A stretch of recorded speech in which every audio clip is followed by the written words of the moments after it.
Hi friends, இந்த வீடியோவில் parameterized constructor ஜாவாவில் எப்படி யூஸ் பண்ணுறதுன்னு பார்க்கலாம். parameterized constructor என்ன?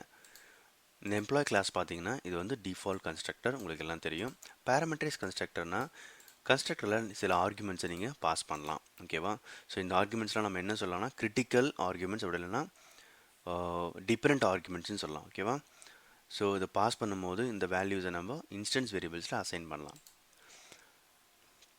ஸோ ஒரு ஆப்ஜெக்டை க்ரியேட் பண்ணும்போது முக்கியமான பேராமீட்டர்ஸை நம்ம கன்ஸ்ட்ரக்டர் மூலமாக பாஸ் பண்ணலாம். அதுக்கு தான் இந்த பேராமீட்டரைஸ் கன்ஸ்ட்ரக்டர் யூஸ் ஆகுது. அது மட்டும் இல்லாமல் நீங்கள் எத்தனை நம்பர் ஆஃப் ஆர்குமெண்ட்ஸ் நீங்கள் பாஸ் பண்ணலாம். இங்கே நான் வந்து 1 2 3 3 ஆர்குமெண்ட்ஸ் பாஸ் பண்ணிக்கிறேன். நீங்கள் 2 பண்ணலாம், 5 பண்ணலாம். So any number of arguments நீங்கள் பாஸ் பண்ணலாம். அது மட்டும் இல்லாமல் அது இன்டிஜர் டைப்பாக இருக்கலாம், கேரக்டர் இல்லைனா எனி ஆப்ஜெக்டாக இருக்கலாம், ஓகேவா?